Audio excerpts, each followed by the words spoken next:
training session of the BIC Africa Acceleration Program for Female Entrepreneurs 2025.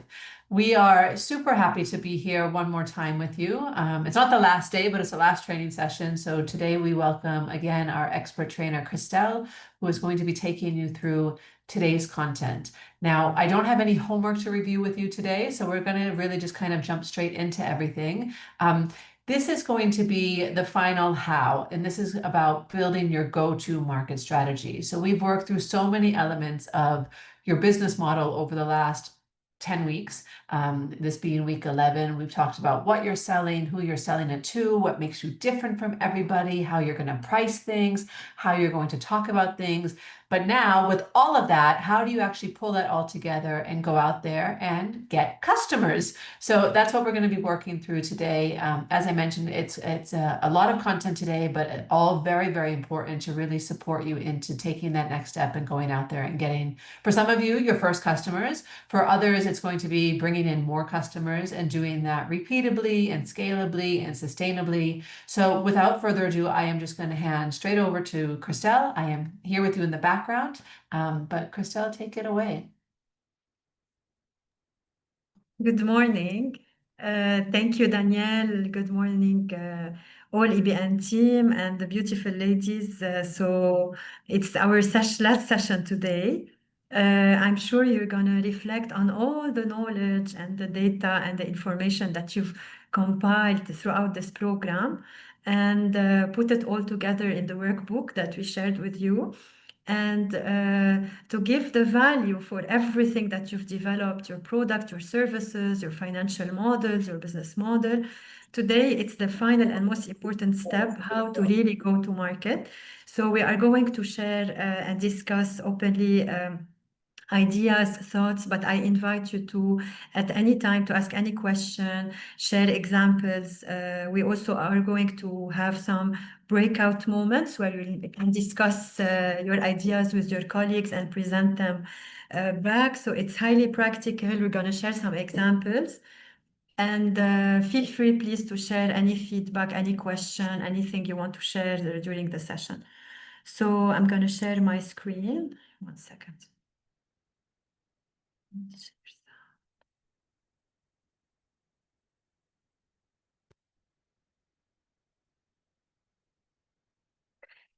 Can you all see my screen?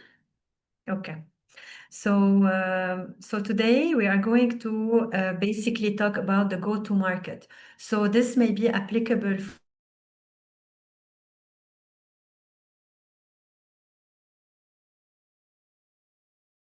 a new customer, an existing successful business that is looking to promote a new product or to reach a new market segment. So the go-to-market approach is applicable at any stage of your business. Okay, and the approach is the same. What is different is the customer segment and the strategy that we are going to use and the steps to reach to that customer segment.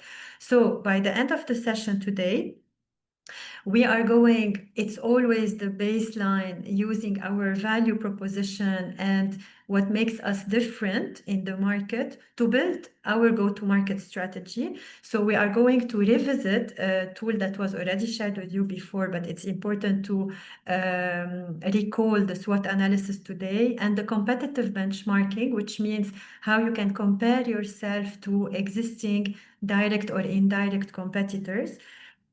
So you are able to see what differentiates you in the market. Then accordingly, we are going to to define your go-to-market approach, strategy,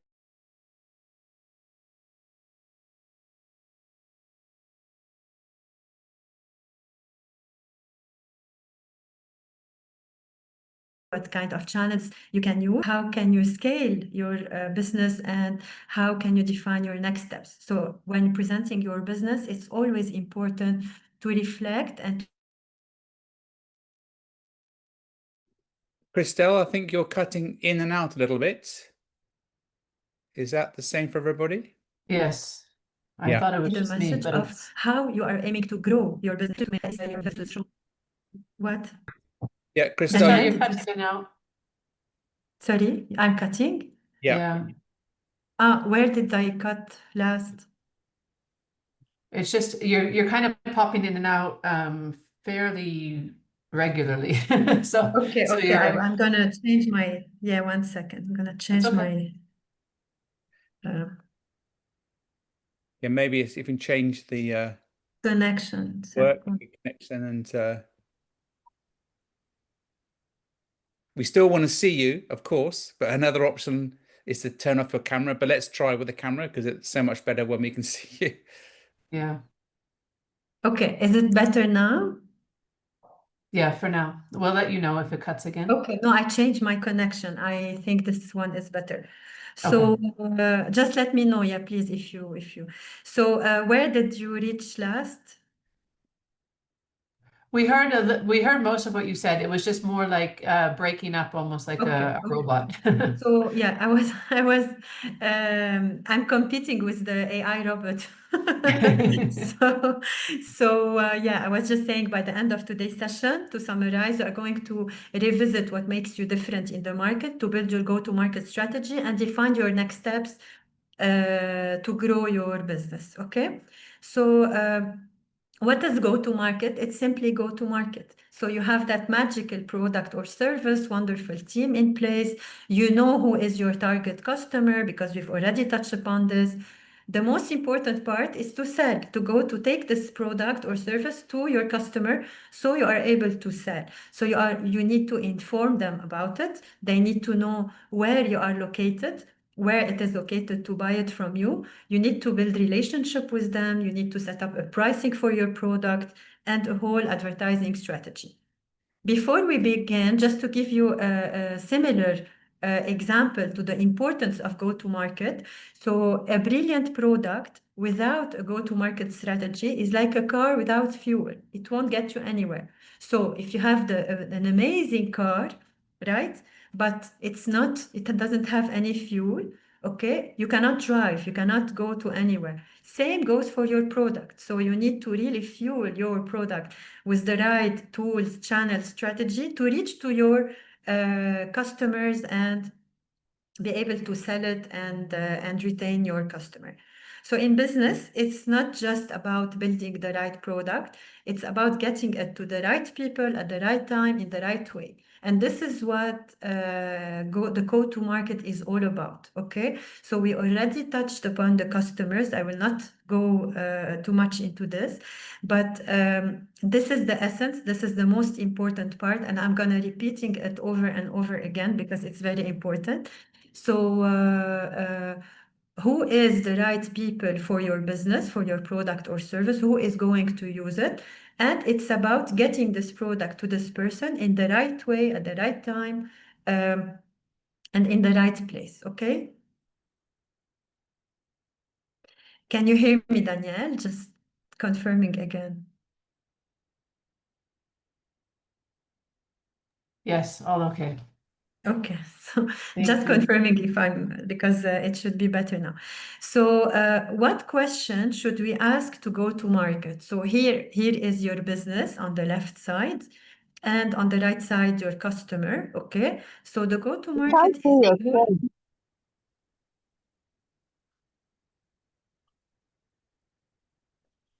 Someone said anything? I couldn't hear what was said.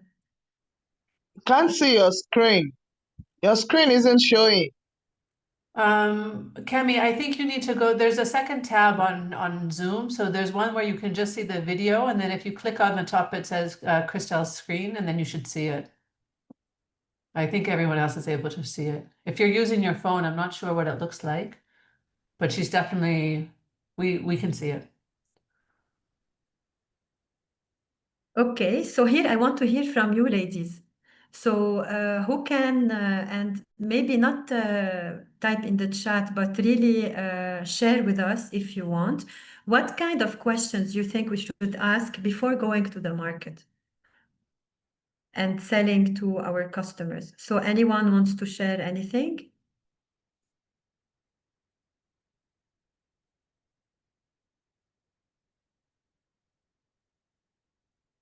Okay, I will go on. So what kind of questions can we ask before going to the market First, what are we offering? So here we reflect back on the product. So what is the product that we are offering? And when we talk about the product or the service, we are referring to how our product physically look, how it is branded, how it is packaged. So all the features and characteristics related to the product. So what am I exactly offering to my customer, product or service? Number two, the pricing. So how we will price it to reflect the value that we are offering to our customer. So do we want to be higher pricing than the competition, lower and sell more? How can we adjust our pricing to fit the purchasing power of our customers, their profile, the strategy we are using? So are we using really a luxury strategy where we are selling a very high quality of product and we want to increase the price, or we want to rely on selling a bigger quantity and reaching to a more affordable customer base? So what kind of pricing do we need to define? Number three, where will our customers access our product? Where they can find us? And here it's not, the question is where they are available. So I need to follow them, where they can find my products to use it.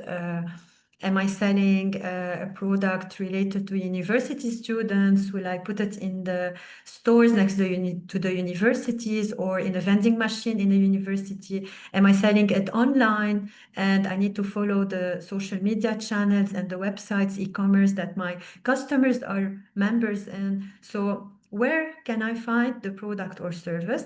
Finally, how will they know about my product and how will we attract them? So, okay, I've placed my product in a specific shop, let's say, or on an e-commerce website. It has the perfect branding, the right pricing. Then how will they know about it? And here where I need to think about the advertising and the promotional channels that I'm going to use to promote my product so they are aware of it and they know where to find it. Okay, and they know, most importantly, its value.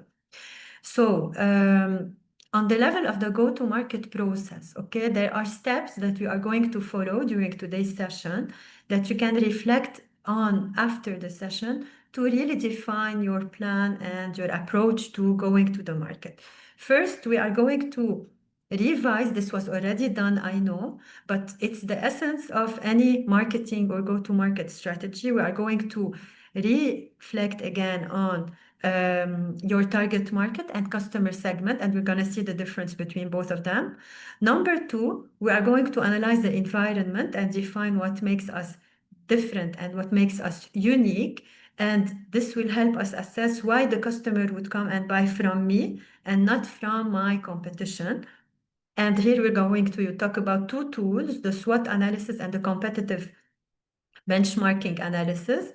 Number three, we are going to revisit our value proposition and make sure that it really fits our positioning in the market and our customer segments.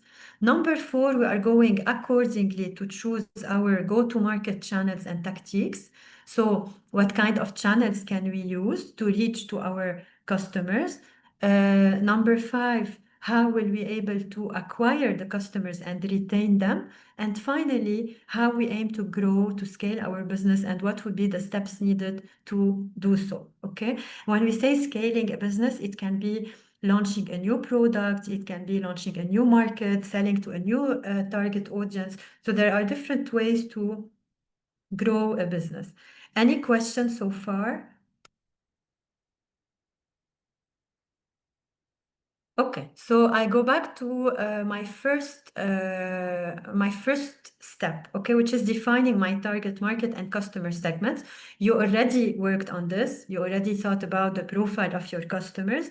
Just a quick reminder, what's a target market? So a target market is a specific group of people most likely willing to buy my product or service, whereby the customer segment, it's who from this target market I am aiming to target specifically to have it as my customer. So it's a subgroup of your target market who share the specific characteristic, needs, and behavior, okay?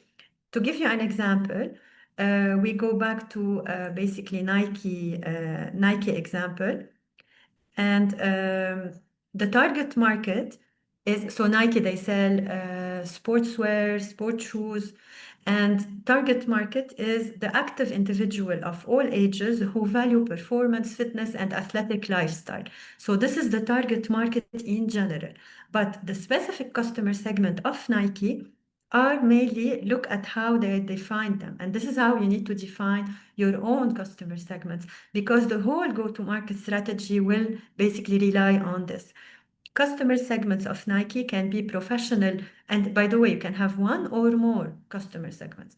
So going back to Nike, they target several customer segments, from which professional athletes who need high performance gear for training and competition. So as you can see, every customer segment, they know exactly what do they need, what they are passionate about, how to solve their problem, you know? So the professional ones in sports, they need high performance accessories for training and competition.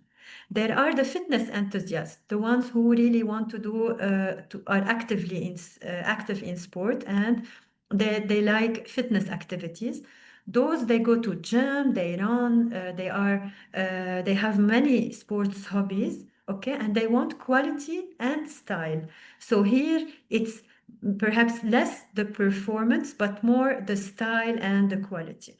The third one is youth and sneaker culture fan. So young people who buy Nike for fashion, identity, and brand status.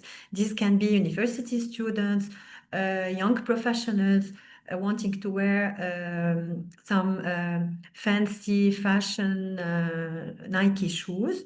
And the fourth target is women in sports. It's a growing segment focusing on empowering female athletes with tailored products and campaign. So they have also a particular attention for women to encourage them to venture much more in sports activity, and designed a whole set for them. So this is an example how the difference between a target market and customer segments that you need to answer yourself, and you already have the answer, but it's good to reflect again on it because it's the core of defining your go-to-market strategy. Now I have a question here. So what's the difference between target customer and target user? And to give you an example, I have selected a baby product, which is Cerelac. So it's kind of a shampoo, soap, and so on kit for babies. So I want to hear from you here. So who, in this case of the kit related to the baby product, okay? Who is your target? Who is the target customer, and who is the target user? Can you text, please, your answers?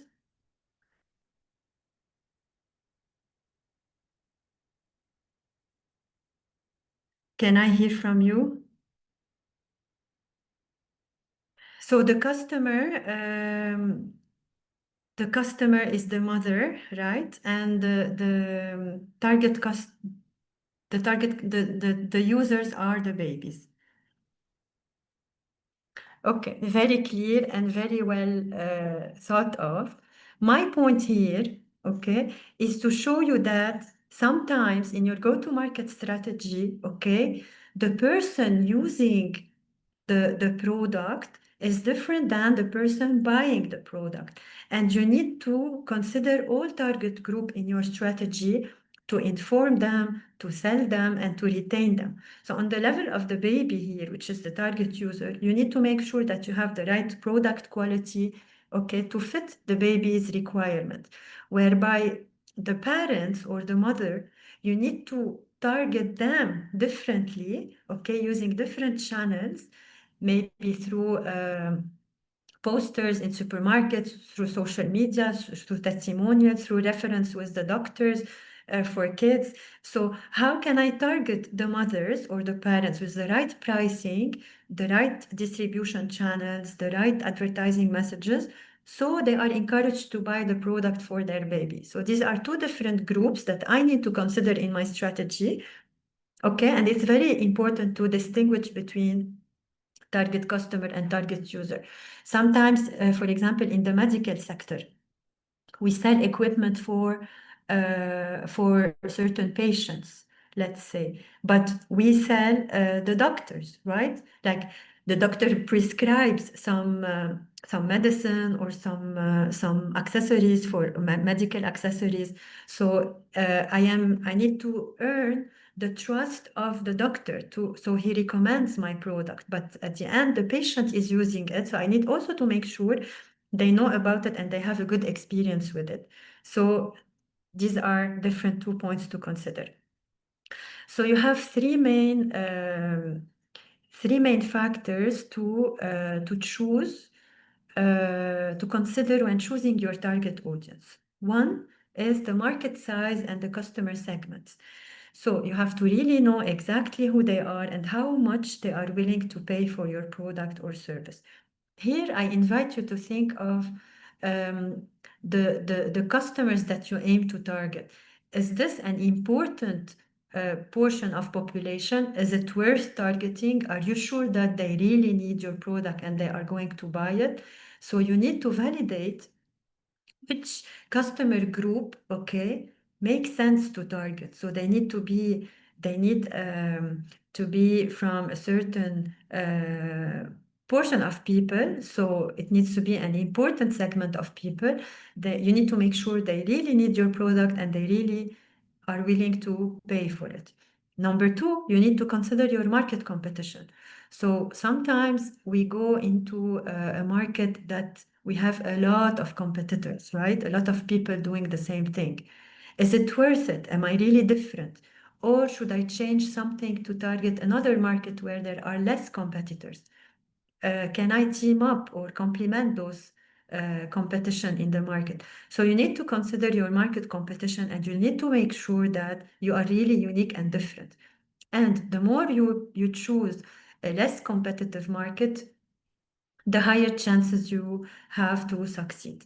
The third one is your value proposition. So is really what you're offering, does it really match the needs of your customer, the product or the service you are working on? Does it really have a demand? Does it really satisfy those customers? Is it really adding value to their life? So these are the three main factors to keep in mind when choosing your target segment. So you need to know again who you're solving the problem for, what their needs are, why your work matters for them, and how you will solve it through your product or your service. Once this is defined, okay, and here you need to go back to your workbook and refresh about the characteristic of the customer profile that you have developed. Okay, so it's very important to reflect again on them. What do they like, where they are available, how much they are willing to pay, and where can they find my product to build the whole marketing strategy. The second part of the second step of my go-to-market. So I know now who am I targeting. The second part, I go back to the analysis of my environment. Where am I operating? Who else is doing a similar job, and what makes me different? And we are going to see how. I'm going to go over the SWOT a bit quickly because this was already shared in your workbook and you already have it from before. So just as a refresher, the SWOT covers two main, if you want, dimension. All the internal factors related to the environment I work for, and the external factors. When I say internal, it means anything that has to do with your own business that you can really control. So here you are able to assess your strengths and your weaknesses, so you are able to know what needs to be improved and how you stand out in the market. On the external level or the market level, it's everything that is related to the external factor of my business. It's the external market, things that I cannot really control, but I need to be aware of, be proactive with, and adapt to. Okay, and here we talk about opportunities and threats, and I'm going to show you some examples. So what you need to know about your internal environment or business, the things that you can control, and these elements can be either a strength or a weakness, okay? You need to know about your marketing elements. The product, is it of a good quality? Does it have a good positioning? And here you rate it. Is it good or weak? Should I improve it, or can I rely on it in my strategy to stand out? You need to know about your position in the market, the awareness you have, the distribution networks, the sales force that you have, the market share, the pricing, how is it perceived by the customer? Is it something positive, or are they happy? Are they happy with it, or are they complaining? The awareness, the branding, how much my customers know about me. So all of these marketing elements can be really a strength or a weakness to improve. Customer service, do I really ensure a professional service after sales? Am I really able to retain my customer? On the level of communication, so how does my sales and marketing strategy look like? The level of reputation available in the market and awareness. How am I perceived externally? When we talk about also the company status, so analyzing the financial stability, how does it stand? Is it a good financial status or not? Do I have good innovation in my strategy in the business? Do I have a good distribution network? Am I ensuring a proper coverage? The technology I use, so is it good or it needs improvement? Also, I can assess my customers' loyalty. Are they loyal? Are they coming back? Am I growing my customer baseline? So how does it really reflect on my business? Is it good or bad? Can I leverage on it, or I need to work more on it? Also, the team, the human resources, the know-how, the management. Do I have a strong team, or do I need to complement my team with specific skills? Do I need advisors? Do I need to recruit employees? So, do I have the right qualification to manage and grow my business? So, you really need to be able to assess the current status of your business, and this is the internal part on two levels: weaknesses and strengths, to build on the strengths and improve the weaknesses in your strategy. When we talk about the external environment, the things that I cannot control, but I need to know and I need to adapt to, here I'm talking about the opportunities and the threats, and this can be related to the technology environment, the culture, the competition, the industry size, the consumer lifestyle, the international markets, the trends, the general trends. So are these really an opportunity for me or a threat? The opportunities, I need to jump on them and take the opportunity to really benefit from it. And the threats, I need to know how to mitigate my risk and to be aware of them, to prepare a backup plan. Going back to Nike and to give you a concrete example. So the strengths of Nike, okay, meaning the things internal to their company, the things they can control. They have a very strong global brand recognition, loyalty with their customers. They have a wide product range for different segments. They have innovation on the level of product design, technology, powerful marketing and celebrity endorsement strategies, extensive global distribution network. On the level of the weakness, the high product price may limit some affordability for some customers. Dependence on third-party manufacturers can lead sometimes to delay in the supply chain. On the level of the opportunities, there is a growing demand for sustainable and eco-friendly products. So it's better for them to start considering this into the design of their shoes, because consumers want those trends. Expansion into emerging markets with rising middle class, increasing popularity of athletes and casual sportwear, leveraging digital channels, which is a great opportunities that can lower their marketing cost and expand their reach to really sell their product. The threats, there's an intense competition, fluctuation in the global economy, and rapid changes in fashion trend and consumer preferences, which push them to really keep on innovating faster on the level of their product. So this is an example that you can consider to reflect on your businesses, because this will help you really know what to leverage on in your strategy. Now we talk about the competition. So the concept of the competition, this can be direct competition or indirect competition. It means who is doing something similar to my business, who is offering a product or service that can be similar directly or indirectly to my business. And why should I need to know about them?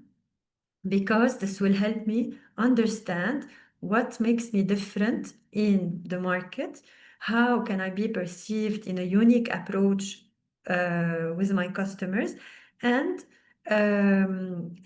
improve the things that the gaps that I have when comparing to other similar players.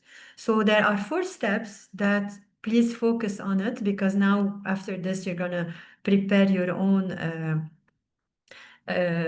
competition landscape. So, or competition benchmarking. We call it benchmarking because you compare yourself based on specific criteria to see where you stand in the market.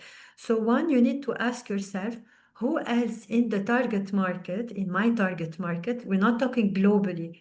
Let's say someone is targeting a specific region or a specific country. We're talking about this specific country and this specific customer segment.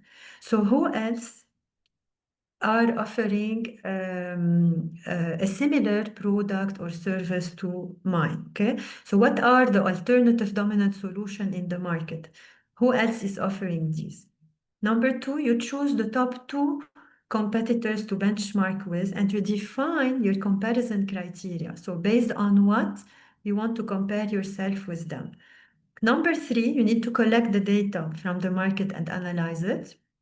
And number 4, you need to, once you assess what makes you different, what are your strong point and your weak point, you need to be able to identify your unique selling proposition. It means what really makes you unique. So here we go back to how we define our positioning in the market and how do we want the customer to remember us and what makes us really different.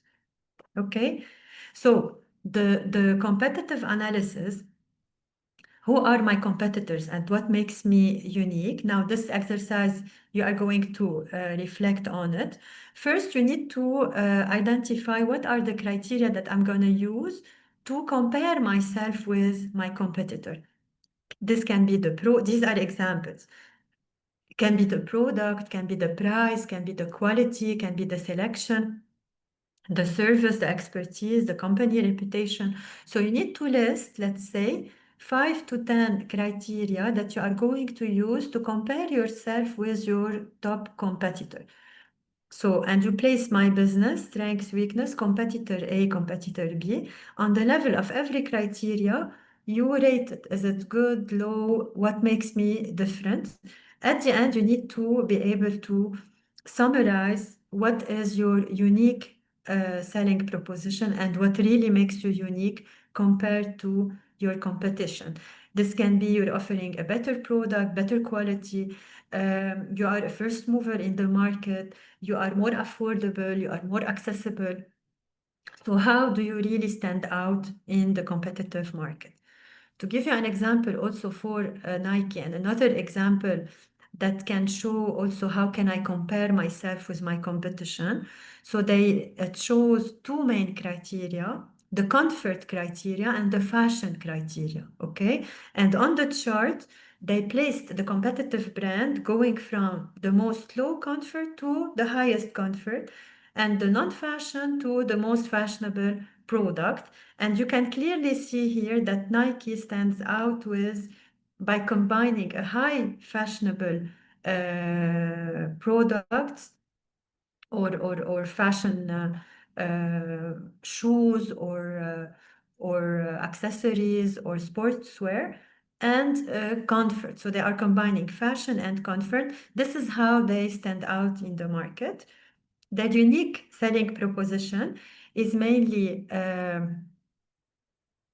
innovative, high-performance athletic products that combine cutting-edge technology with stylish design. So the main differentiator is that they combine a good technology which ensures comfort for the customers with a stylish design. Simply, Nike stands out by blending innovation, quality, and brand inspiration to motivate and enable people to just do it. And as you can see, their slogan, we're going to also touch upon the slogan later, but the slogan is the summary of this unique selling proposition. So what is my promise to my customer? How do I stand out in the market? How I want them to remember me, okay? When hearing many sports brands, how Nike stands out by conveying the just do it, which means the trust, which means the action, which is linked to the sports value, and giving them all the trust to use highly fashionable product, but also highly comfortable through their cutting edge technology. So now, okay, another example, sorry, before jumping into your part. So another example, if we compare also, this is another way to compare. So if we compare Apple product or Apple phone with Samsung phone, okay? On the left side, you can see the list of criteria used to be able to compare those two brands. So they have selected brand perception, the design and styling, the product ecosystem, the software experience, the customer loyalty, innovation, and marketing strategy. On the level of Apple and brand perception, it is perceived as a premium, luxurious brand, aspirational brand, where Samsung is wide range of product catering to various price points. Design, we can see that Apple is more minimalist on the design and user experience, whereby the Samsung offer diverse design aesthetic across product lines. The customer loyalty, Apple, they have a very strong brand loyalty among users. Samsung has a larger customer base, but different preferences and subgroups of customer. Innovation, so Apple focus more on the design and the user experience, whereby the Samsung focus more on the hardware feature and the functionality. And finally, on the marketing strategy, the Apple create a really strong culture and loyalty culture, emphasize a lot on emotional branding and the storytelling, whereby the Samsung, they have a varied marketing strategy targeting different demographics. So this is another example. Now I would like the support of Dawit, because we are going to, so how many do we have now? We have 23 participants, almost 20, I would say. So maybe I would need your support, Dawit, to put around 5 ladies in one group in breakout rooms. So you can discuss, I'm going to put on my screen. So I want you to discuss who are, between yourselves, who are your top competitors in the market, and what makes you different in the market when you compare yourself to them. And at the end, every group should choose one entrepreneur, lady entrepreneur, to present what she found. So, and we'll give you 5 minutes, 3 to 5 minutes for that, okay? So, Dawit, back to you. Now I'm already set up the 3 rooms. I'm going to open it, so you'll get invitation to your designated rooms. So I'm going to type my question in the chat so you all keep track of it.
Yeah, Crystal, go ahead. You can start now. So welcome back, ladies. I know it was quick, but it's only the start. Before hearing from you, I just want to answer Mushtaq, who asked me. So you have a digital skills training and innovation hub. Who can be your target customer and your target user? To second also what Danielle said, so you can have many groups of target users and target customers. So your target users may be your students or the professionals that you are training, whereby the target customer, in case you have, for example, funding from donors, or you made the deal with universities or with companies to pay for your training, the company would be your customer, or the university or the donor, but the user will be the participant taking your training. Okay, so just to answer your question. So who can share? So we had 3 rooms, I believe, right? So we had 3 rooms. So let us hear from each room who wants to share, okay, who are your top 2 customers and what makes you different in the market? Who wants to Okay, start? let me start. Yes, please. Can you just remind me your name, please? Okay, my name is Mishtaq from Somalia. Okay. My customers, my two, my top customers will be those who want to learn digital skills, technology, business, and entrepreneurship. Yeah. Okay. And my competitors are those who was in the field and prior to me, like those who have been in the market for like start in more than 2 years or 3 years. And I'm just starting now. Do you know who they are? Yeah, I know even by name, yeah, like Dambal, Rice Hub, there are Okay. many. And So, no, but you need to think of who are the 2 most important ones that are worth comparing yourself with, okay, and what makes you different. my two worst are Dambal and Rice Hub. Okay, and what makes you different? Okay, Rice Hub, and they work with big organizations. They have been in the market since 2017. They also do innovation. They assist people with money if they want to start their own businesses. And yeah, they have foreigners who teaches their courses. And for Dambal, they have been in the market since 2023, and they have a lot of professionals. They also have foreigners who teach their courses, and they are well known for video editing and graphic design courses. Okay, and when because you know what they do and you know their status, what makes you unique? If I want to Okay, if I want to come to you and I want to benefit from your services, why should I come to you and not them? What makes you unique? okay. First, what makes us unique? We just opened yesterday, so we don't have enough students yet. But what makes me different from others is that, and if the people that are taking my courses, they will get an internship for my from my own hub, because we are such an enterprise. We have a profit generating sector with the digital skills and training and NGO sector. So for those who takes our courses, they will have 6 months unpaid internship, so that Okay, they can grow the experience. Another thing, okay, if those who take our courses, if they need money for their businesses, or if they want to start their own businesses, if they want to scale up their businesses, then we signed an MOU with microfinance organizations. Then they will be able to get a loan through us, which will be no interest and it's easily payable. Yeah, okay. those are my So, so since this is clear for you, okay, the essence now is how to formulate these 2 statements into your promise to the customer and to define your unique selling proposition in the market and to really inform those customers about this differentiation and this unique. So you will build on it to develop all your strategies. You have to think of where can I display those messages so it's clear to my customers, the access to finance and the kind of courses you provide. How can I reach to them? How can I also communicate about my pricing, where they can find those courses? So you need to build the whole strategy based on what makes you different. Thank you. Thank you for sharing. Anyone else before we proceed wants to share?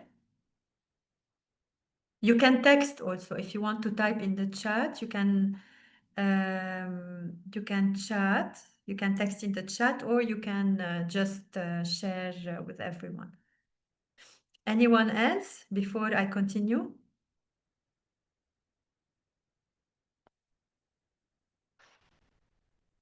Okay, then I'm gonna continue. I'm gonna go back to the slides.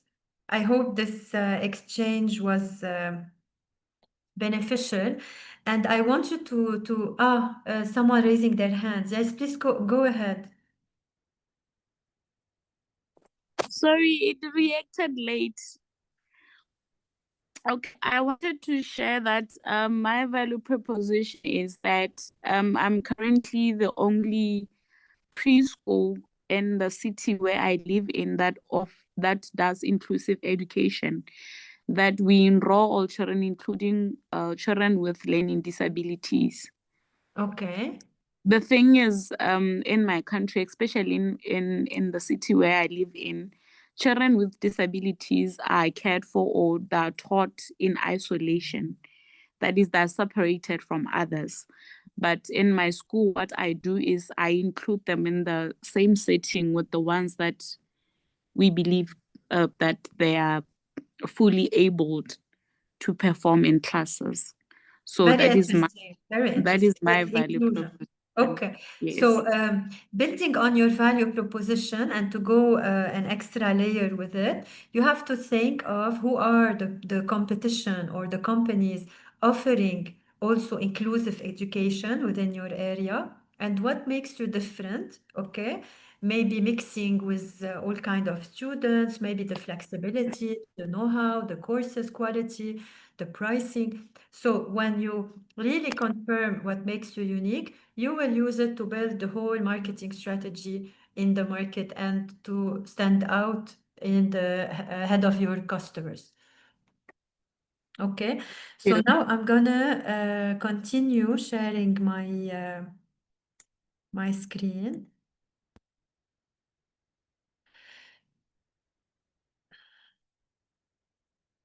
Okay, can you all see my screen?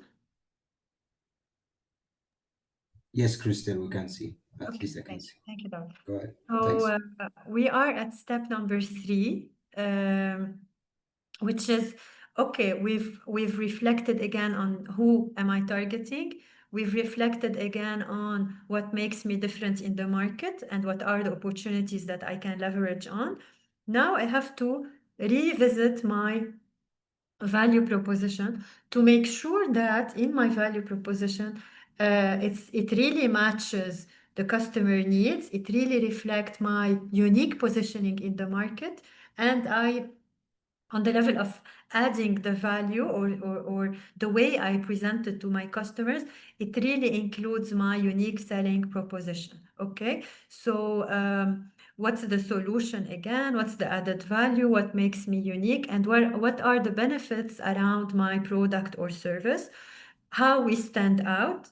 Again, we talk about we can stand out on the level of price, of the level of innovation, accessibility and convenience, the brand experience, the design and the packaging, emotional branding, quality and customization with our customers. So now we are going to talk a bit about the branding baseline. Okay, so when you have your product ready and when you have your value proposition clear and you know who is your target customer, okay, now we are going to start building our brand. And even if you have a current brand, you can still improve it. You can also use this checklist whenever you're launching a new product or service in the market, okay? Whenever you're doing a campaign. So few definitions, okay, to check together. You probably know the most of them, but it's good to, these are the basics of branding, okay? So these are the elements I start with when I want to create my brand. First, the brand name. So a brand name is the unique name a company gives to its product or business to identify it and distinguish it from others. So this is the thing that will accompany you in the whole journey of your business. And this is how people will remember you, okay? So this, you should be really in love with your brand name. So what kind of brand name do I want to give to my product or service? And this needs to reflect my strategy, my value, my mission. It really needs to be able also to be easily understood to my customer. They should really relate to it. So what's my brand name? Okay. Then going back to the promise I gave to my customer, the value proposition and the unique selling proposition in the market, how I stand out and why am I unique, I create the slogan. Slogan, it's the promise to my customer. It's the one sentence, 3 or 4 keywords that really reflect what makes me unique in the market and how do I really want my customer to remember me, my promise, my brand promise to them. Like Nike, just do it, for example. I'm going consistently with Nike. It's the example I chose for today. So a slogan, it's a short, catchy sentence that communicates a brand's message or promise in a memorable way, okay? So it has to relate to your promise, to your value proposition, to your unique selling proposition to your customer. It has to be very short and using the keywords that your customers would relate to. Then we come to the visual representation of your brand, okay, which we give it a visual identity, the logo. A logo, it's a visual symbol or design that represents a brand and makes it instantly recognizable. So if we go back to Nike, when I see the sign of Nike, even if it's not written Nike, I know this is the Nike brand, it's their logo. So it's how do I want to visually represent my brand name and my promise. So Nike, it's just do it. So that's why they have this visual sign that shows really like it's just do it. You're right and you're doing it. So everything is connected. The colors that you choose, the design style that you choose, the simplicity of the logo. So you really need to give a personality to your brand, okay? What kind of personality I want to give it? What kind of colors? What kind of values? What kind of keywords? What kind of visual representation? And usually this needs to be developed, of course, with professionals in branding and advertising. But now I want to tell you, as you may know, there are a lot of artificial intelligence websites and resources online that you can use for free even to adjust or create your branding, your logo, they suggest slogans. So it's much easier now than before. Then we go to the company profile. So once I have my visual identity defined and the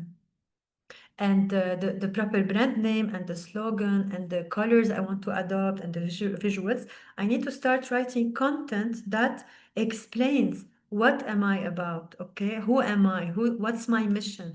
What are my services?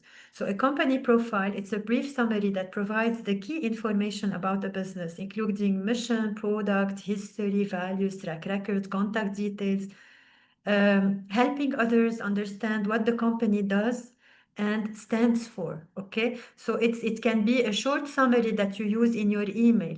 It can be one line that when I open your website, I see it. It can be a long document that I send out along the brochure that I use whenever I'm meeting with clients to give them more information about my business.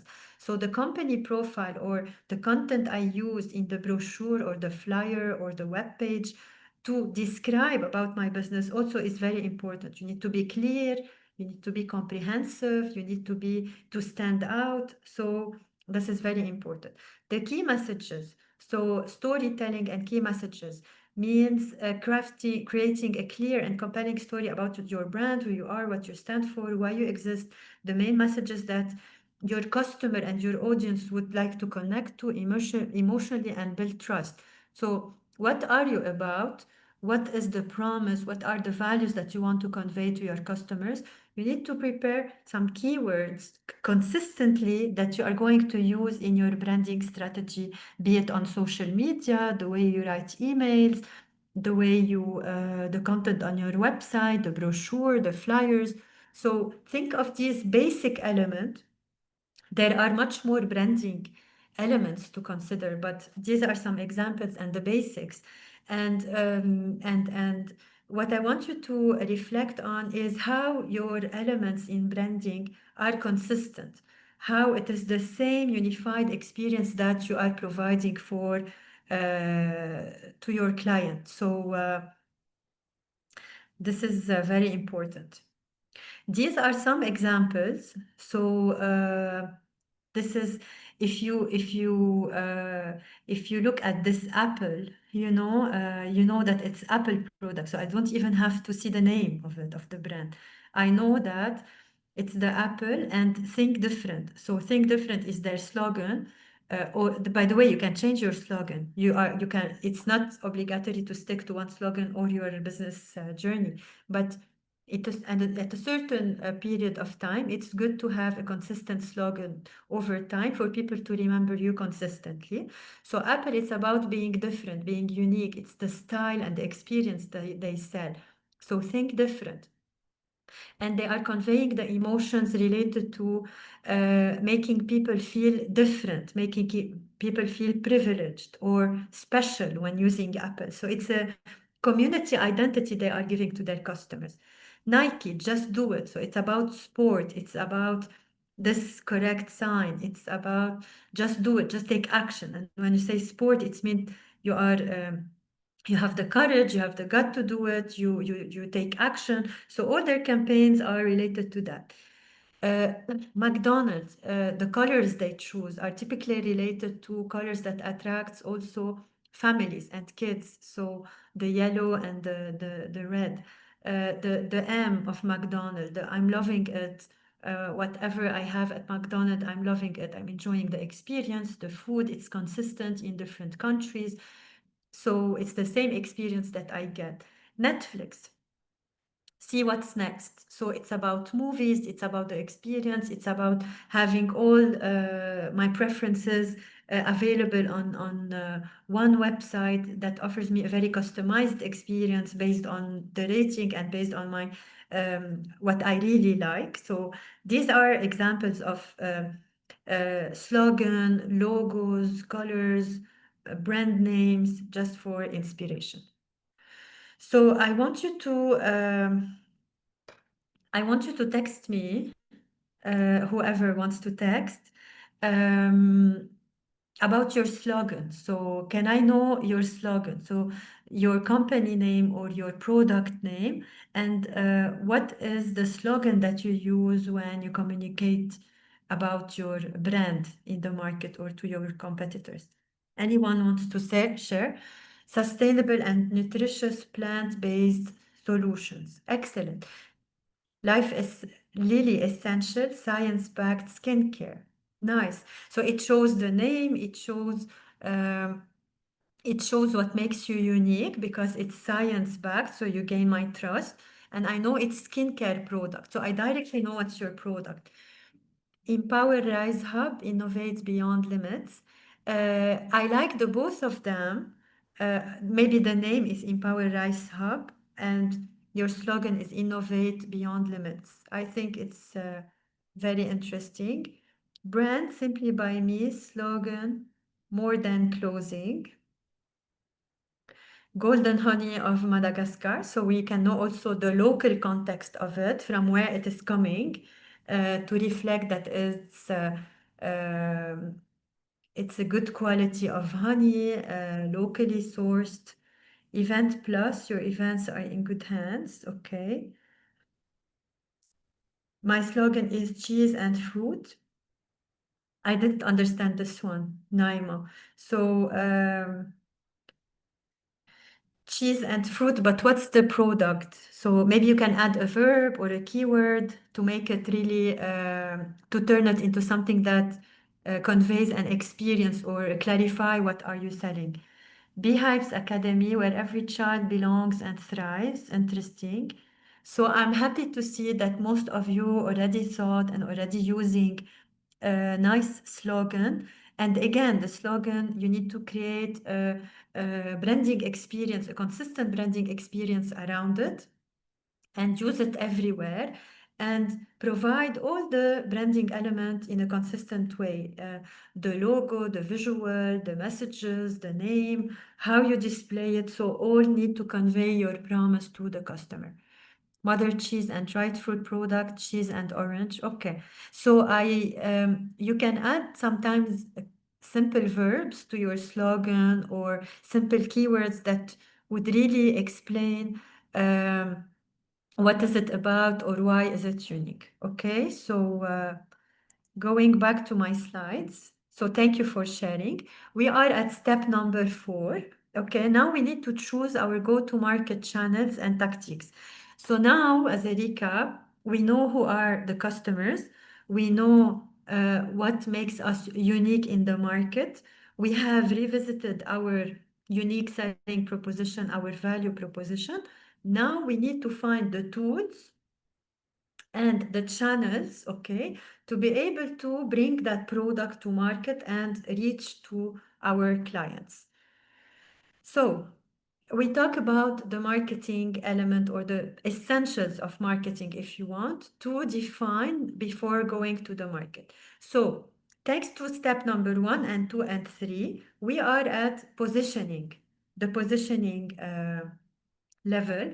So we know exactly what is our position in the market and what makes us different and who are our customers. Now we need to package this and create a branding experience and a go-to-market strategy to deliver my product or service to the market. So I need, and the positioning, of course, came from my segmentation and my targeting, which explains which segments I am serving, which customer segments I'm serving. So once I define my positioning, I have 4 elements to look at. The pricing, again, so how much I want to price my product. Again, this has to be based on a comparison in the market, on the purchasing power of my customers, and on the strategy that I am using. Promotion. So what are the advertising channels that I am, and communication channels and tactics that I'm using to promote my product, create awareness, and be able to sell it so people know about it.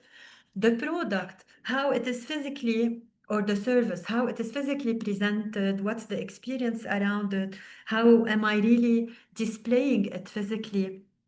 And when we talk about a service, for example, if you go, let's say, to the innovation hub that is teaching education or inclusive education to kids, here we're talking about a service, right? So it's a service, and the product are the courses that you're providing. So how are you delivering the service? How are you selling it? What's the name of the service? How are you packaging it? This is your product. So how are you really, how people look at it, identify it. Finally, the place. Where is my product or service available? In a point of sales? Is it online through the education platform or e-commerce website? Is it in the vending machine? Is it in a specific office? So during events, how am I really selling where am I really selling my products? So on the level of product, we look at the product and the service offers. What are their characteristics, the packaging, the brand name, the unique features, the solution it's bringing, the positioning, how can we use it? For example, in the products that are related to food products and healthy segments, it's very important to put the ingredients, to put your promise, that this label, for example, that shows that this product is healthy, and organic. So all of this is the package of the product or the service and how you present it to your customer. So ask yourself today, how am I really presenting my product or service, and is it consistent? Does it really reflect my unique advantage in the market? On the level of the price, so how much will the product be charged? How much my clients are ready to pay for it? Am I going to associate with it some discount, some promotion? How people are paying? So is it through a credit card? Is it cash upon delivery? Is it several payments, payment facilities? What's my purchasing power? So you need to consider all the elements for people to relate to your pricing, are able to pay for it, and the methods, how they are paying for it. And you can do also payment facilities sometimes and promotion to encourage them to get it. Promotion. So here I need to go over the communication strategy, the advertising messages, the channels, the branding elements, the events, the sponsoring, viral marketing campaigns, the place, physical or online, the decoration, the merchandising. So if it's a physical product, how is it physically displayed? Physically placed. What are the branding around it? What are the signage that highlight my product? Is it when I'm selling online, under which, how visually available it is, where it is visually displayed, how easy is it for me to find it online? Distribution channels, point of sale, the logistics, how am I going to deliver it to my customer? How will they find me? So all these kind of questions are to be considered in your strategy. And this is not a guessing. It's simply by understanding where is your customer, what do they like, what are their interests, and how they are able to hear about me. And I'm going to leverage all of this to create my messages, my campaign, my marketing tools, my pricing, my distribution channels, and my advertising. So now I am able to ask myself which marketing and communication mix is the most effective for my company. I need to select the right activities, the right messages, the right schedule, and the right channels. For example, if I'm selling a product, a sunscreen product, I will target people, start targeting people in springtime, okay, not in winter. So if I'm selling sportswear, I need to target the people maybe around some sports festival, around some gym clubs. So where are they? When should I target them? Which channels can I use to get to them? So this is the most important questions to answer, okay? Examples of channels, these are only examples. I will go over it quickly and I will show you some examples. Then I will ask you to prepare your own. So we have the digital marketing tools. When we refer to the internet, for example, we can leverage our website or our e-commerce site to increase the experience, attract visitors to it, put the right call to action on it.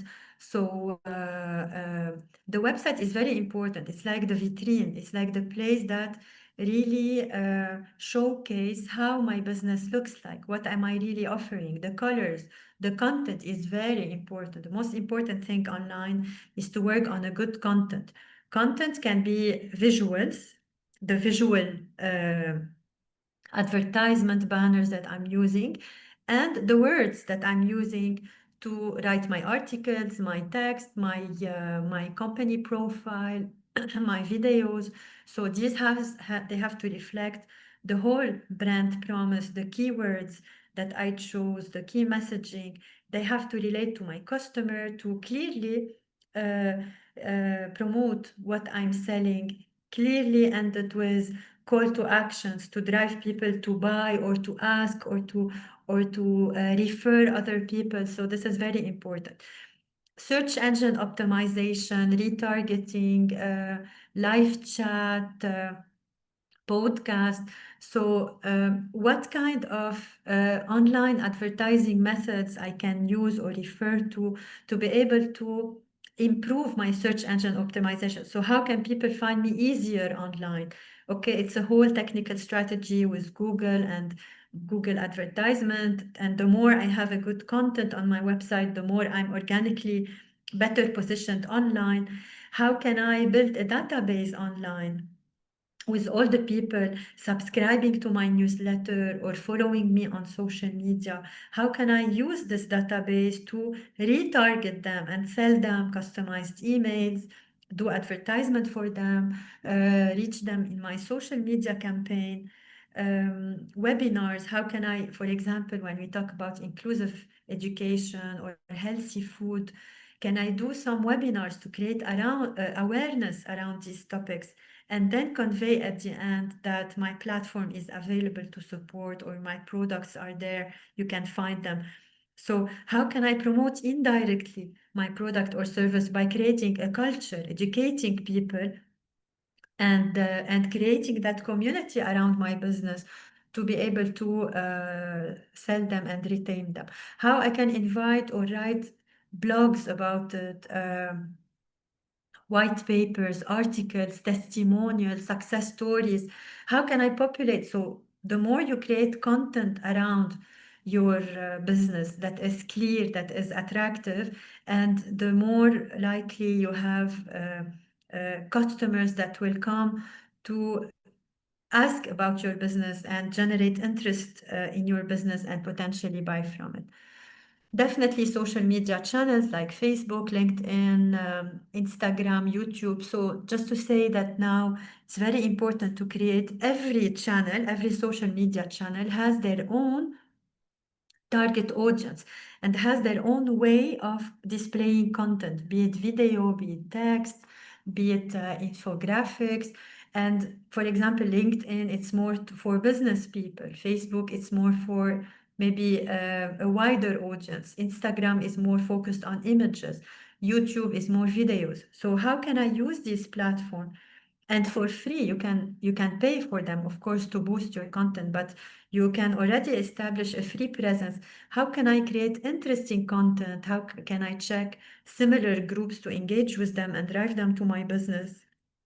How can I, the content is very important, okay? It has to relate to your audience. It has to be interesting, engaging, educational, funny, emotional. So how can I trigger people to be curious about my page and engage with them and end my campaign using a clear call to actions and convert my potential customer to buying my product? We cannot forget the traditional marketing. It's always helpful, but definitely it's more expensive than the online marketing, but it's good to keep in mind always. What is the signage that I'm using, the promotions, the brochures, the packaging, the events, the free engagement with my the sales team that I'm using, the messages, the billboards, the mailers, the print ads, the social, the TV, the radio. So all of this, I know it's more expensive and less adopted now, but it's still there. And sometimes we can refer to building partnership with media. If you have interesting content, interesting story, you can also be featured in the media without paying to be featured. If you have a good campaign that creates some social impact and the media would come, you can do events. So the building physical relation with your customers by interacting in events, in shops, by doing activities to engage with them is very important. Not only online, but personal interaction are also very important. Public relation, the partnerships that you build with potential people that support your business, potential press, potential media. If you can personally attend event, network a lot, especially on the startup level, this is very helpful to give you exposure, network among yourself. So I really invite you after today's session to prepare for the next week's session, which is all about networking and presenting what you've done. So benefit from this, work together, collaborate. So the personal relation, building personal partnerships and engaging personally with potential collaborators and clients, this is very important, okay? Some examples, anyone has any question? Anyone has any questions before I go on? Okay. So now I want to hear from you. I picked some example of advertisement, and I want to hear from you which one you like. So type it, please, which one you like. So these are kind of examples of visual advertisement, visual posts that can trigger emotion, that can be smart, that can reflect the brand promise, that were used in social media campaigns or in online advertisements, sometimes billboard, to promote the product, just to give you some creative ideas that you can be inspired on. For example, this one. So it's about promotion of Tabasco, which is all about spices, and so it's linked to you know, beware the heat, little bottle, big flavor, big impact, and you know the sign that you can the fire alert. So this is an example. Another example is IKEA, which were promoting their pillows, and instead there no pills, just pillows. It's a bit shocking, maybe image, but just to say that instead of taking pills to help you sleep, you can simply buy the pillows from IKEA.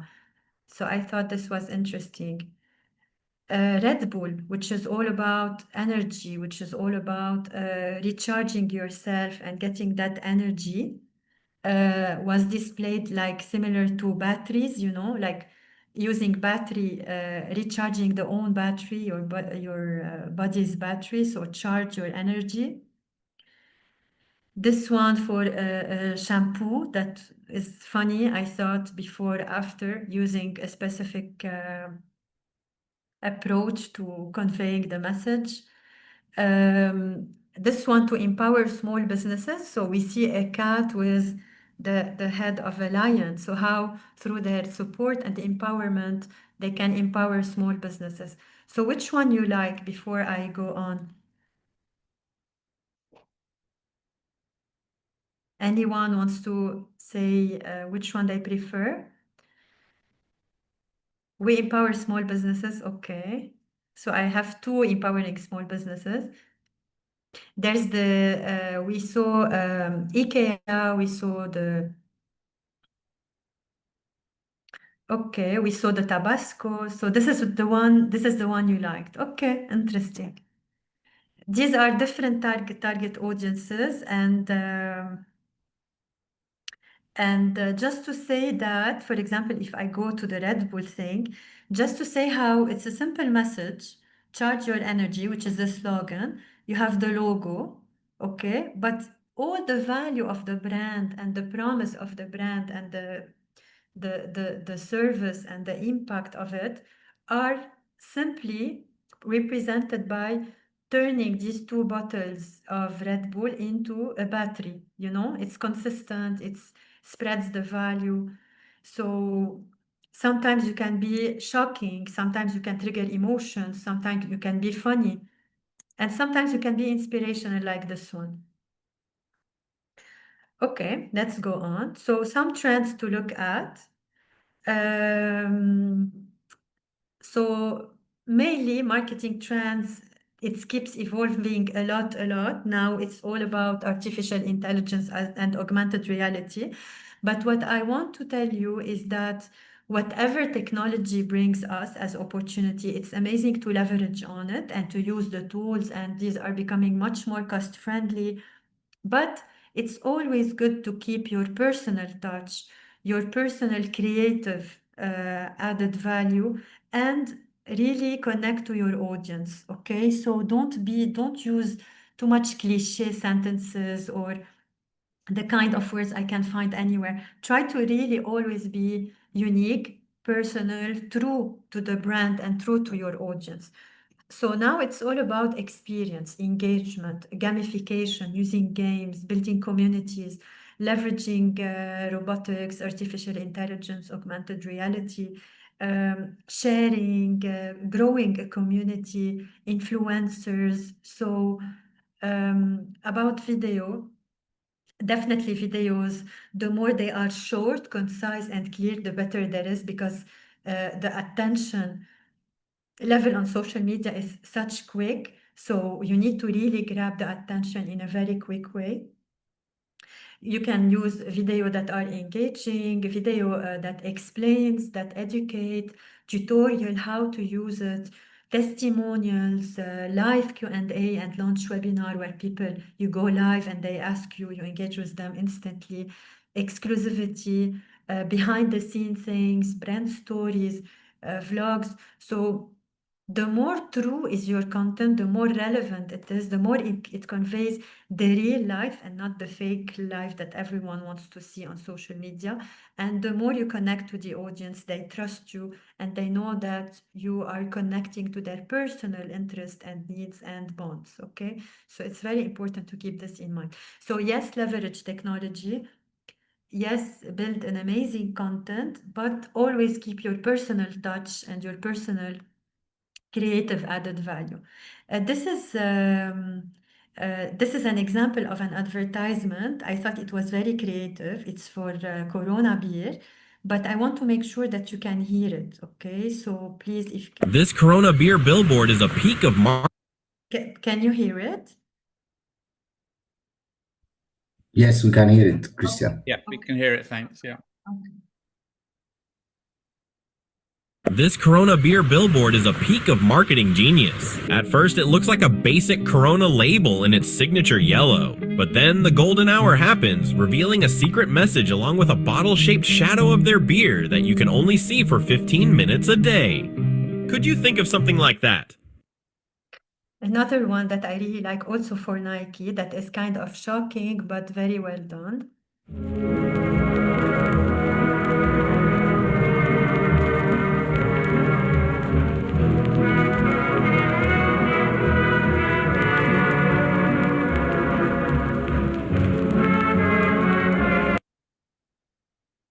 So I don't know what you think about these examples, but I really wanted to show you some different ways to simple ads, very creative, and how you can tap into people's emotion to convey the creative message and call to action that you want.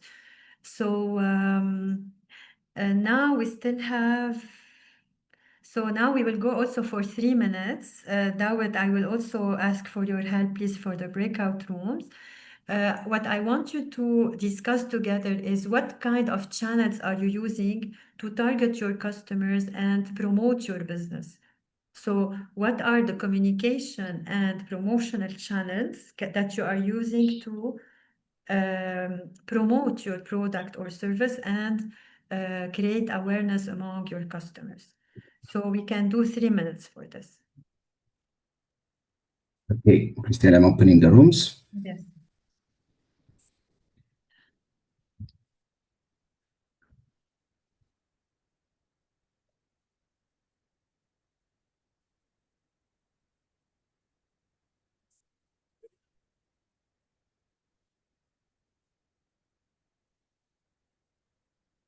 I also typed it in the chat, so you can.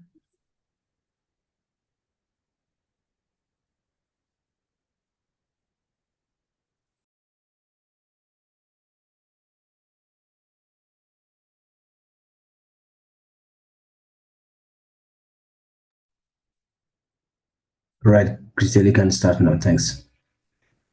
Okay, so I would like to hear 1 or 2 examples. Who would like to share what kind of communication channels do you use to reach your target customers in your business? You can type it or you can share with everyone. Okay, let me go first. Yes, please go ahead. And the target challenge that I use for my audience is TikTok. Because in Somalia, 70% of the population is youth, and 6% of those youth, they use TikTok. Okay, so mainly your audience is on TikTok, but what kind of content you put on TikTok? Is it creative, educational? What kind of content you put?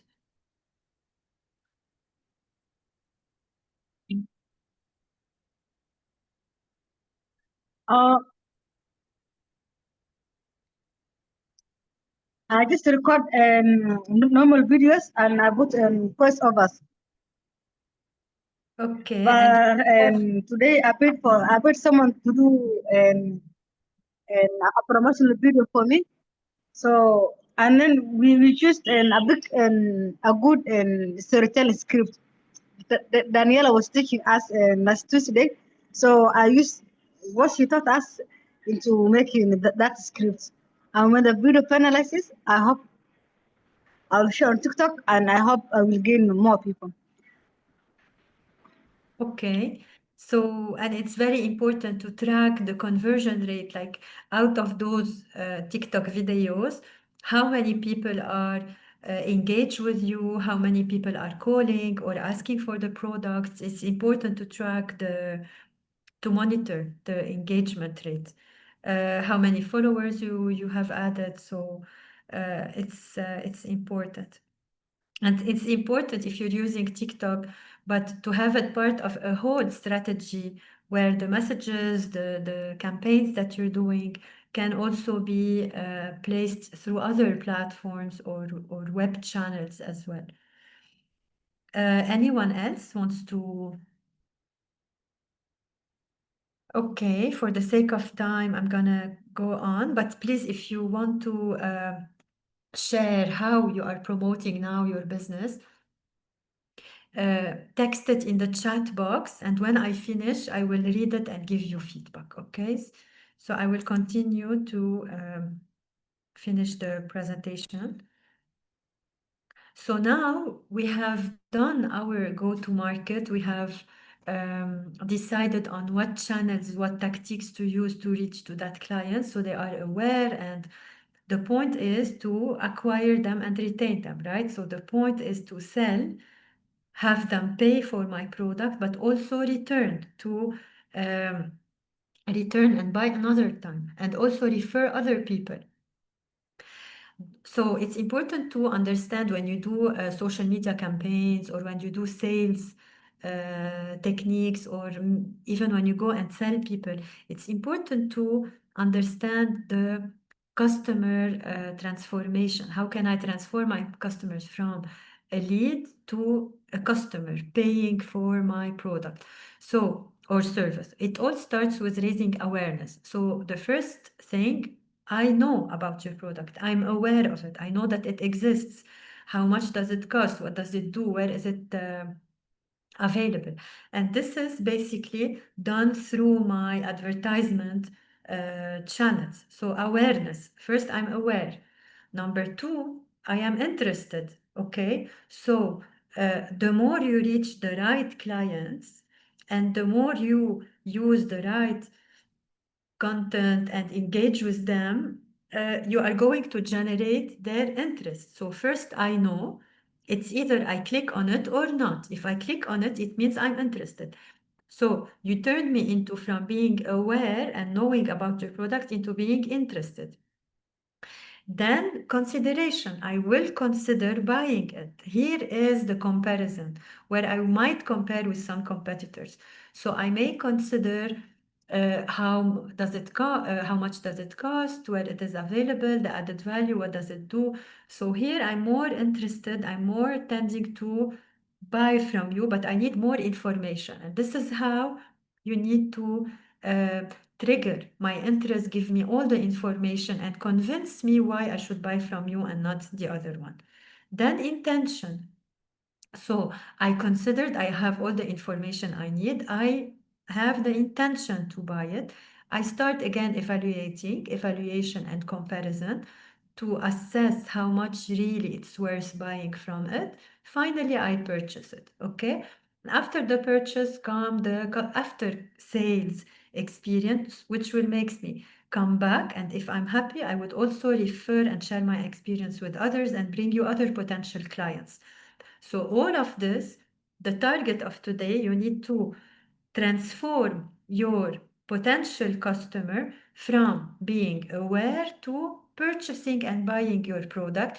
You have a whole set of actions to do, messages to communicate, engagement, personal relation to build, to engage, drive them, and push them to buy your product. And all the channels that you are going to use are important. The website, the way you talk to them on the phone, the emails follow-up you do, the level of information you provide, the experience, the testimonials, everything count to really stand out and attract my attention and convert me from an interested person, aware, then interested, then buying your product. You have to examine, okay, all your customer touch points. So you have to ask yourself, how do I engage with my customers? And on the level of all the channels that you're using to engage with them, the experience should be consistent, clear, engaging, personalized, and motivate them. So is it through social media groups? Is it through the salespersons that I'm sending to talk to them? Is it through the stores? The phone, the newsletter, the media, the events that I'm doing, the social media campaigns, all of this, I need to ask myself, how do they know about me? What are the channels that I'm used to engage with them? And you need to create a very consistent and solid and clear experience. Please always ask for feedback. This is very important. Even when you sell them, did you like? What can I improve? You can develop surveys. You can go talk to them, do interviews. You can give them follow-up after sales, some extra gifts or loyalty programs, build personal relation. Keep conversation with your customers and keep engaging with them and providing them with feedback. Always monitor, adjust your campaigns. The beauty of social media is that you can instantly know what's working, who is attracted, and what is not working. So you can really monitor, adjust along the way, how many followers I have, what kind of engagement, what kind of messages, which campaigns worked better than the other, and adjust. So always monitor and adjust. So these are some important facts, but I think I'm going to skip it for the time. But it's a lot less expensive to keep a current customer than acquire a good one. So work on not only selling your customers, but also retaining them. The final step, okay, is to define your next steps. So how are you willing to grow and what do you need to reach to that growth? Build a strong impact. So the company, the business, the customer experience, you are creating a company, yes, but you are creating a legacy, a way to create impact in your communities and make a difference. Think long term. The more impact you create, the more changes you trigger in the lives of your customer, the more you will have a strong impact that you can use to build a strong track record and amazing trust and experience with your stakeholders and customers, and use it also for promotion. So it's very important to ask yourself what kind of positive changes I'm creating through my product or service in the life of my customer. It's very important to set clear impact goals, like I want to educate 10 students with difficulties, 10 extra students per cycle, let's say. Okay, it's very important to track what do you want, what kind of impact do you want to create, and what are the indicators that you can use to track your impact. Okay, so to track your progress, you need to collect this data and implement collection methods for your data, regularly measure, analyze, and improve your result. And most importantly, don't hesitate to communicate the amazing impact that you do through the reports, storytellings, and to your customers, to your stakeholders, to your partners.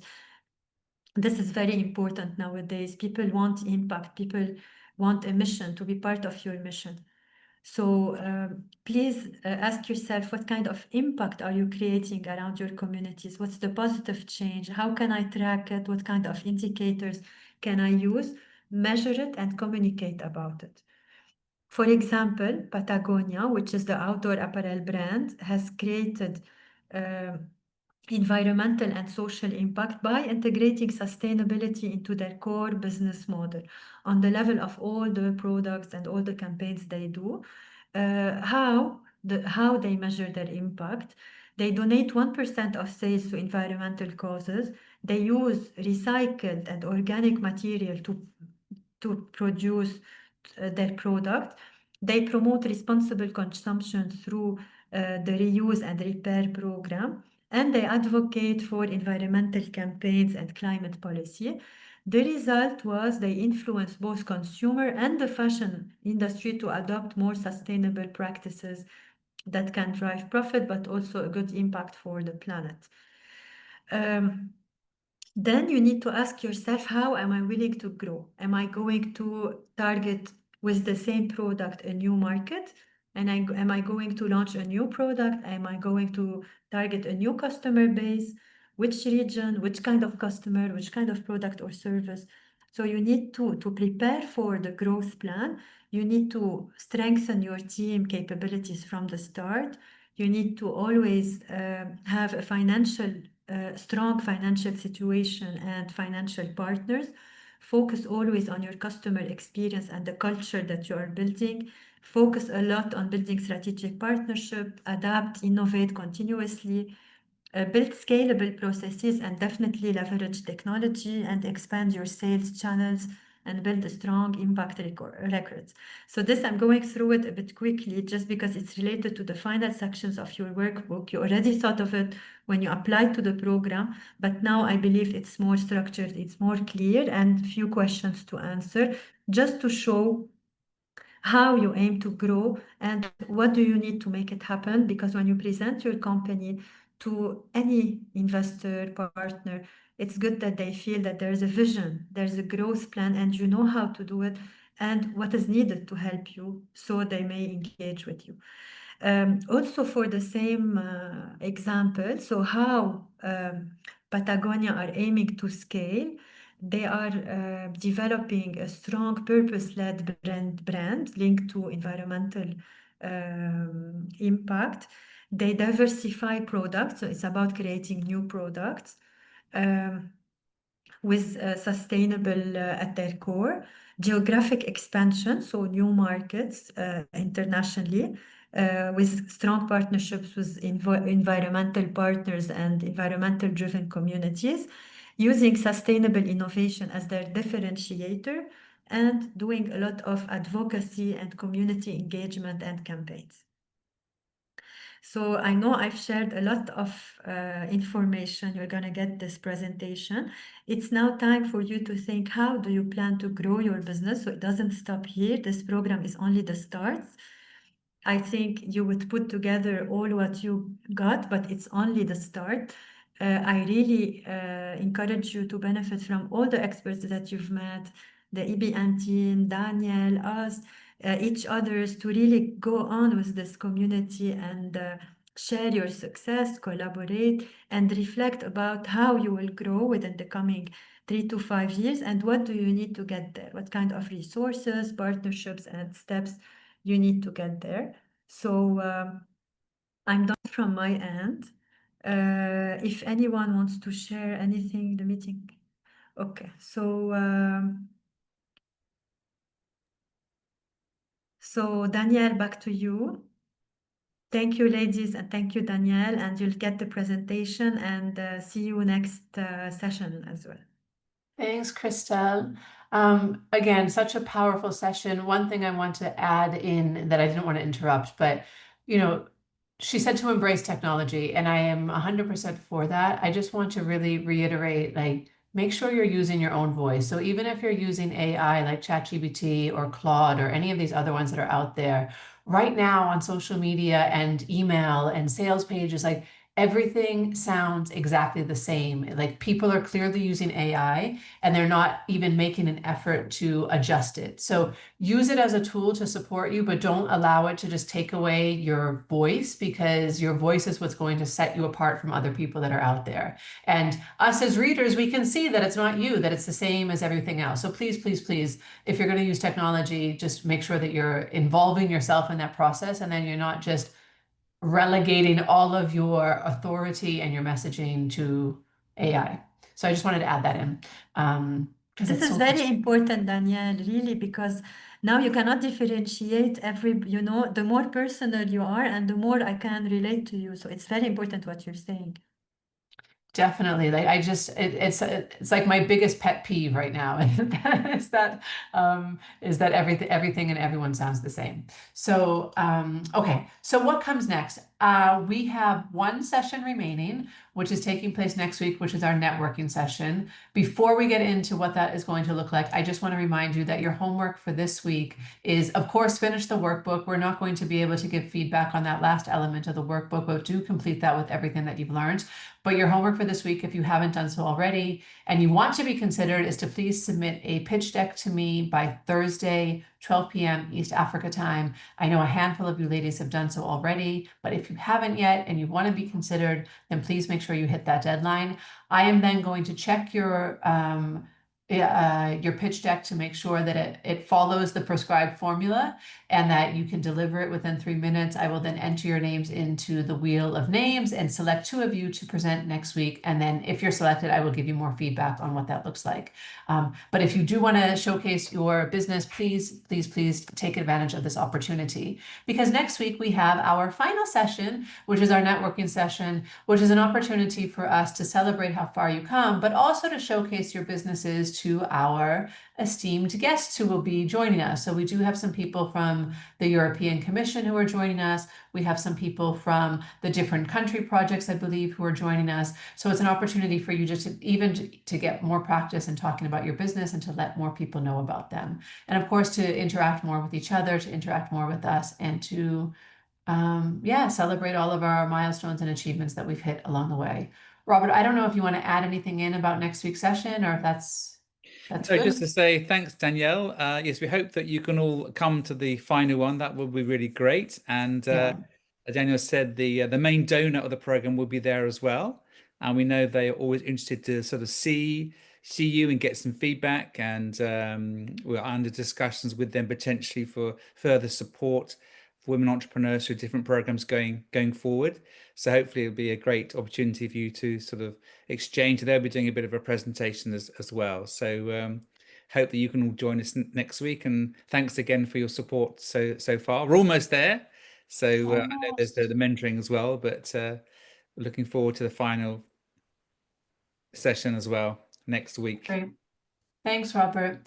All right, ladies, so if there's no further questions or comments to add, then we will see you next week for our final session, sad face, tears, and yeah, celebrate everything that we've been through. So we'll still be in the WhatsApp chat if you need anything between now and then, but otherwise we will see you again next Tuesday, same time, same link, and have a great week ahead. All right, take care, everyone.